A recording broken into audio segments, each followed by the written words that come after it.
రైతుల ప్రజా సంఘాల ఐక్యత నశించాలి. కార్మిక వ్యతిరేక విధానాలు, మోడీ కార్మిక వ్యతిరేక విధానాలు, మోడీ రైతాంగ వ్యతిరేక విధానాలు, మోడీ రైతాంగ వ్యతిరేక విధానాలు, మోడీ ప్రజా వ్యతిరేక విధానాలు, మోడీ ప్రజా వ్యతిరేక విధానాలు, మోడీ రైతాంగ వ్యతిరేక విధానాలు, మోడీ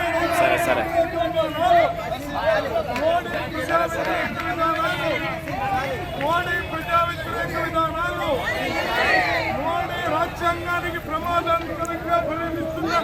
మోడీ విధానాలు, మోడీ విధానాలు కాపాడుకుందాం మన విశాఖ ఉక్కున, కాపాడుకుందాం మన విశాఖ ఉక్కున,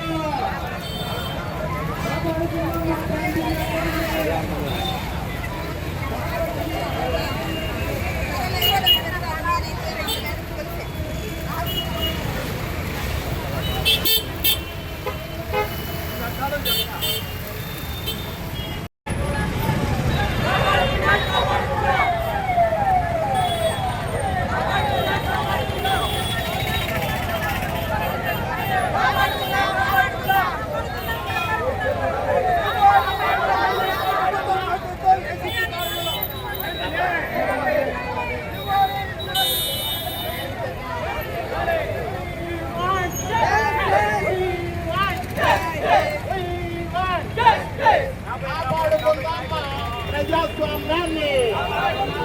కాపాడుకుందాం, ప్రజాస్వామ్యాన్ని కాపాడుకుందాం, ప్రజాస్వామ్యాన్ని.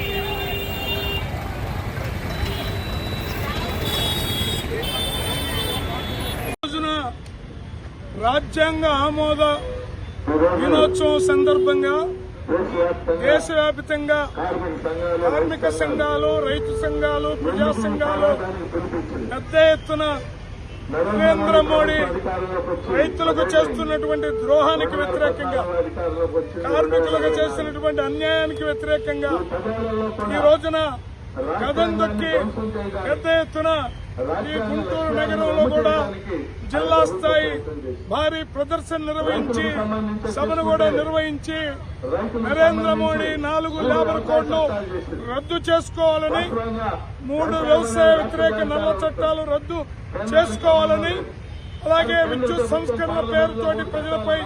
మోపేటటువంటి భారాల్ని ఆపేయాలని, అలాగే విద్యుత్ సౌకర్యాలు ప్రజలందరికీ కల్పించాలని, విశాఖ ఉక్కు ఆందోళన హక్కుని జరిగినటువంటి ఉద్యమం ఫలితంగా వచ్చినటువంటి విశాఖ ఉక్కు ఆందోళన హక్కుని వచ్చినటువంటి విశాఖ ఉక్కుని ప్రైవేటీకరించరాదని ఈ రోజున జరిగినటువంటి ర్యాలీ సందర్భంగా మోడీ ప్రభుత్వం పైన కార్మికులు, రైతులు, ప్రజా సంఘాలు తమ యొక్క గర్జన వినిపించడం అనేది జరిగింది. భవిష్యత్తులో నరేంద్ర మోడీ హఠావో అంటూ మరిన్ని పోరాటాలు నిర్వహిస్తామని తెలియజేస్తా ఉంది.